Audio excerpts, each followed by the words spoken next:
I never thought of myself as a writer, and when I took on the task of writing the history of the Canadian Seamans Union, I had no idea what I was getting into. In 1972, I was living in the downtown East Side, studying at UBC and working as a casual longshoreman. The Seamans Union and the Fishermen's Union halls were down the street. The pubs that were frequented by longshoremen, shipyard workers, seamen, and fishermen were all within walking distance. The Patricia Hotel was a favorite. Many seamen had been living at the Pat for more than 25 years. The rear entrance was just a few steps across the lane from my back door. You build the ships that carry ore, run the business shore to shore. You load us till the holds would bend. We're Lake Seamans Union men. You cut the deals with the factories. We load the ore and sail the seas. You push us till these ships are worn. We ask repairs, you give us scorn. It's not you who perish in the wind. It's Lake Seamans Union men. Lake All right, the Canadian Seamans Union is a totally fascinating story from the 40s and 50s. It's about gangsters and labor unions and people trying to do union busting, big corporations trying to break the union. It's a great story about the docks out on the water. Jim Green worked in the early 70s with a lot of people who had intimate knowledge of the Canadian Seamans Union, and when he was studying anthropology at UBC, these old-timers would tell him to get out of school and get to the real story of the Canadian Seamans Union. They spoke about it so reverentially, and the opportunity to bring it to life as part of an annual memorial event that we do for Jim Green is totally exciting. And to be working with Charles Demers, local comedian that's adapted this work, and bringing together a community of people to bring this story back to life in a way that it lands down in contemporary times and speaks to the future. Being in a ship is being in jail with the chance of being drowned. Merchant Marines, redirected to Merchant Navy. A Merchant Navy or a Merchant Marine is the fleet of merchant vessels that are registered in a certain country. King George V bestowed the title of the Merchant Navy on the British merchant shipping fleets following their service in the First World War. Since then, a number of other nations have also adopted use of that title or the similar Merchant Marine. Canadian Merchant Navy. Canada, like several other Commonwealth nations, created its own merchant navy in a large-scale effort in World War II. Established in 1939, the Canadian Merchant Navy played a major role in the Battle of the Atlantic, bolstering the Allies' merchant fleet due to high losses in the British Merchant Navy. Canadian Seamans Union. The page Canadian Seamans Union does not exist. You can ask for it to be created, but consider checking the search results below to see whether the topic is already covered. Damn ye, you are a sneaking puppy, and so are all those who will submit to be governed by laws which rich men have made for their own security. Damn ye all together. Damn them for a pack of crafty rascals, and you who serve them for a parcel of hen-hearted numbskulls. Well, I was the editor. Like Jim had, he had this huge pile of material, and as often happens when you're working on a big writing project, you get immersed in it as he did. He traveled across Canada.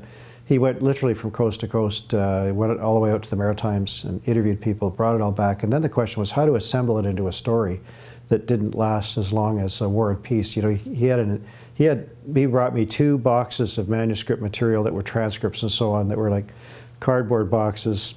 You know, so we had seriously 3 feet of paper to work through. And there was also a need, because he'd been born and raised in the United States before he got his Canadian citizenship, to bring in a lot of the Canadian labor history, which was unfamiliar to him, so I tried to help on that. So I basically was the editor and rewriter and fact checker and that kind of thing, but we had this gold mine to work from. So it was sifting through for the best nuggets, and that's what wound up in the book. On merchant ships, as in the Navy, discipline on board was authoritarian and brutal. The seamen, often kidnapped by thugs and carried on board unconscious, worked for wages determined by the ship owners and the Crown. The authority of the captain was absolute. To disobey the most trivial or absurd command meant punishment that could be called flogging, staking out in the sun, abandonment in foreign ports with no means of ever returning home. We were the scum of the waterfront. I think that comes from the ancient times. The way they used to crew the ships was you'd be shanghaied from the shore, merely knocked out and brought aboard. That's why even today you have the hardest time trying to make a steamship company come to terms, because they never got out of the habit. We used to get them for nothing. A favorite trick was keel hauling. Keel haul, verb, historical, punish someone by dragging them through the water under the keel of a ship, either across the width or from bow to stern. Humorous, punish or reprimand severely. If any seaman should be guilty of willful disobedience to a lawful command, he should be liable to imprisonment for a period not exceeding 1 month. Damn ye, all those who will submit to be governed by laws which rich men have made for their own security. With the beginning of the Depression in '29, conditions deteriorated. By 1935, wages had sunk to 2/3 of the 1929 level. Work became more demanding, and unemployment among seamen increased as the ship owners cut crews. In 1936, a wheelman was making only $55 a month, a deckhand $40. The seamen were forced against a wall. The seamen were being bit in both balls by the bourgeoisie. Finally, they fought back. I was engaged with the idea that Am was bringing on a number of levels, sort of both in terms of the importance of Jim Green as a figure on on the Vancouver scene, on Vancouver's left, and also the importance of the Canadian Seamans Union as a kind of seminal event in Canadian labor history. The CSU strike is probably up there with the Quebec asbestos strike in terms of these like major defining sort of labor clashes of the late 1940s that basically set up the post-World War II era in Canada.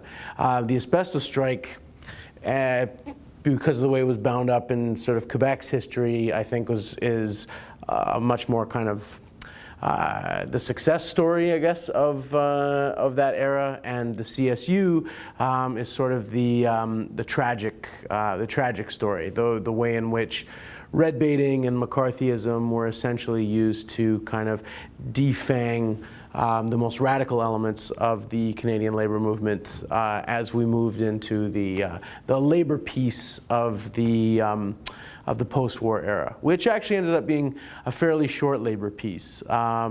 The business class in this country essentially was able to excise the most radical elements of the labor movement that had scared them so much in the 30s, and you know, for the 50s and 60s, were willing to kind of pay those higher wages, give a certain layer of Canadian workers a better life, and then basically by the 1970s realized that having defanged the labor movement, they could start rolling it back, and that's pretty much been the story for Canadian labor the whole time I've been alive. So I think unions like the CSU represent that fearsome, radical tradition that that capitalists in Canada, that governments in Canada, and, you know, it has to be said, more conservative elements of the labor movement in Canada were happy to try and get rid of. And I think they really, in getting rid of them,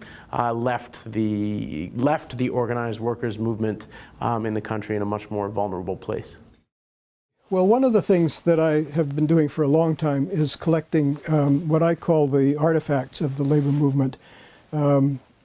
There's all kinds of records of minutes and papers and pamphlets and stuff that are in the traditional kind of academic archives, and I've been trying to do what we call the three-dimensional or physical culture aspect of the trade union movement, which is a whole lot of pins and buttons and ribbons and posters and so on.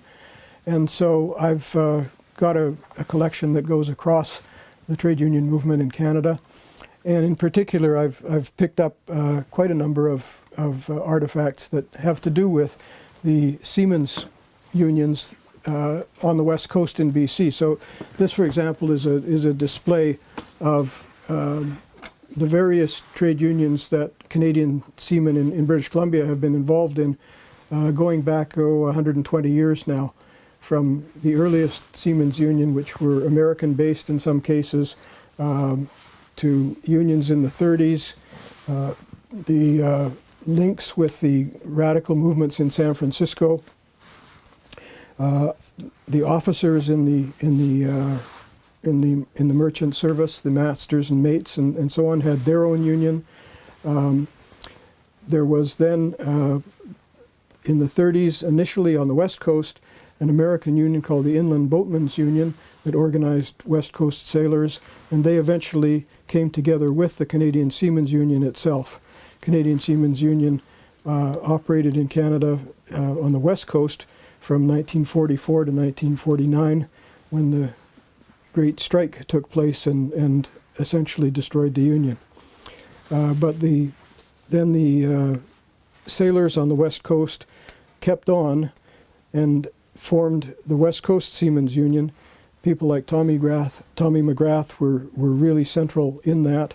And then they have eventually carried on, and today they're Local 400 of the ILWU, the Longshore Union, and they carry on working on the tugboats and the small coastal freighters that still exist. There is, unfortunately, no deep sea Canadian seafaring industry left, but there certainly are Canadian seamen that are still in this chain of history represented by the inheritors of the CSU's tradition. There was an eerie calm over Europe during the winter of 1940.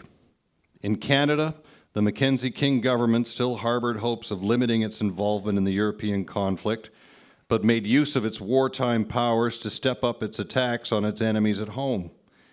In November 1939, the Communist Party's English and French language newspapers were banned.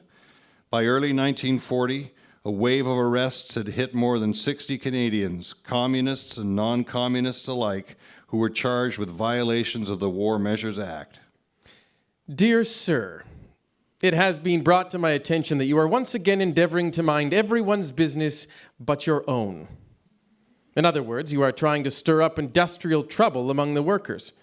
If you want to help win the war and be of some service to the community, jump into your boat and go out to sea and catch fish, where your talents might display themselves to better advantage than in drawing down a salary from an outside organization, trying to organize a group of workmen that you don't want to belong to and I doubt ever will belong to. And we have stood about all we intend to stand from troublemakers like you in this province, and I'm warning you now, for your own interest, that we will tolerate it no longer. This country has stood far too many of crazy agitation from men like you, and it is not in the mood to stand any more of it. We all welcome proper labor unions, and we are prepared to do anything we can to foster and develop them, but not the type of union you have in mind. Your letter is practically a threat to the organization I represent as well as myself, and from the tone of it, you are endeavoring to intimidate me, which under existing law is an offense. The groups I represent are perfectly legal and are the recognized unions of this country, the Trade and Labor Congress and the American Federation of Labor. From your letter, I gather you question my talents. Perhaps I have not read as much of Shakespeare, Milton, Burns, or Kant's critique of pure reason as some other folks, but I still believe I can look after myself and those who have trusted me in a perfectly legal manner. And regarding the boat that I could jump into, I will agree to do this if you will agree to take a two-wheeled cart and go around the streets of Halifax and peddle the fish I send you. One problem in writing history about people you care for and respect is how to maintain objectivity. It was just so great. You can't hit it again. Well, I think there's a number of things that people will take away from this project and from watching it. First of all, that Canadian history is anything but boring. In particular, Canadian labor history is anything but boring. There's everything within this history that captures a great story. You know, you've got tensions, you've got battles, you've got violence, you've got people showing real solidarity with one another, you've got real heart, you know, these larger than life characters that risk a lot to actually put themselves on the line to bring people together, you know, at great cost sometimes to themselves. And so when you watch this history unfold in front of you on stage, or when you learn about it through reading other sources, I think that the audience will see the importance of solidarity, the importance of coming together, how organizing works, and the way that the powers that be will consolidate themselves and align to protect their interests.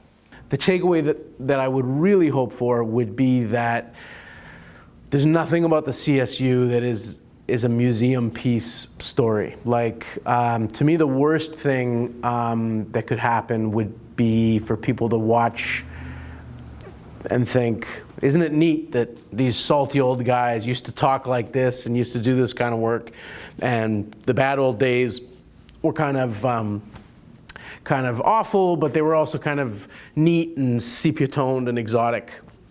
And that none of this has any bearing on where we are today. I actually think that the CSU history is full of vital, living lessons and relevancies to where we are in 2016.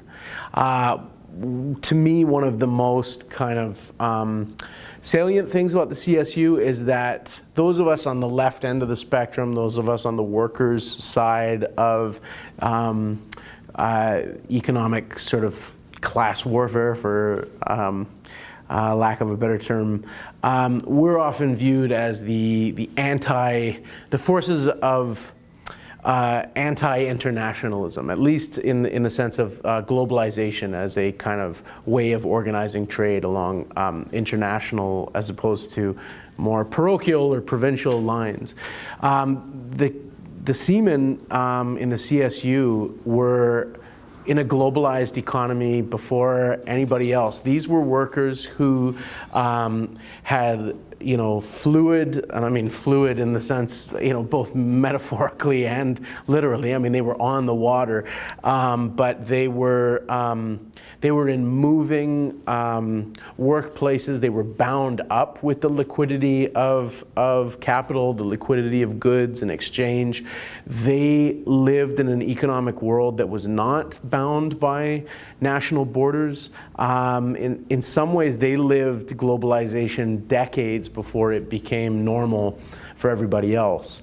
And a lot of the lessons that the labor movement has still not internalized in terms of how to respond to globalization, the CSU was figuring out, even in the 1930s and the 1940s, of building these thorough, deep-going, deeply democratic unions where the workers, wherever they were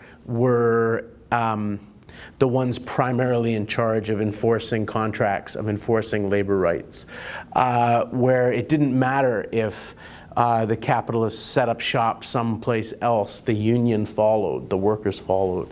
The seamen phoned the CSU hall for help, but by the time reinforcements could reach the dock, the goons and scabs were aboard, while 200 CNR police stood guard. The goons brandished their weapons. Some seemed to be carrying sawed-off shotguns. Hey, Sammy, you're on the wrong side of the fence now. Shotgun blasts illuminated the air. When I turned around, I saw the blasting.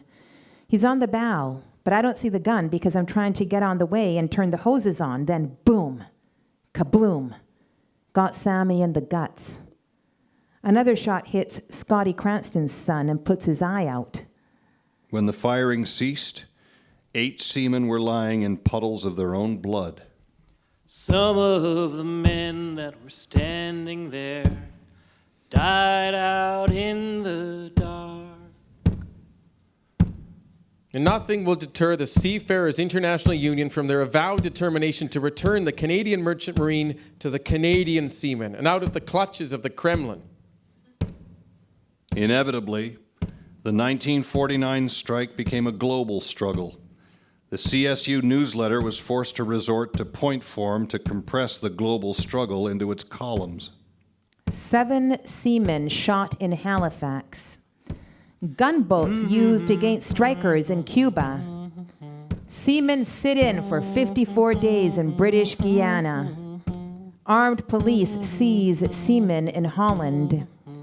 Crew imprisoned for 20 days in Cuban concentration camp. RCMP club picketers with axe handles. Strikebreakers armed with guns. Close to 600 seamen arrested in world's ports. Crews illegally fired in U.S. Ship owners violate the Shipping Act and the Labor Code. Government of Canada actively on side of ship owners. U.S. State Department calling the shots. Gross scab herding by American Federation of Labor. Surrender of officials of the Trades and Labor Congress of Canada. Red baiting by CCF leaders. Still, the strike continues. Almost every possible weapon of strike breaking has been hurled against the seamen. Murder, goons, police, jails, gunboats, lies, slanders, splits, suspensions. All of this to try and smash the most amazing strike in world history. It was to be a fight to the finish.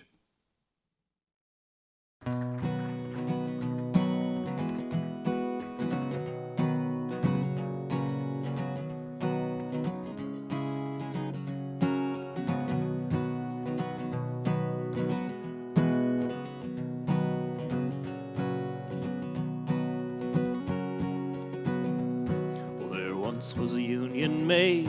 She never was afraid of goons and ginks and company finks and the deputy sheriff who made the raid. She went to the union hall when a meeting it was called, and when the Legion boys came round, she always stood her ground. Oh no, you can't scare me, I'm sticking to the union.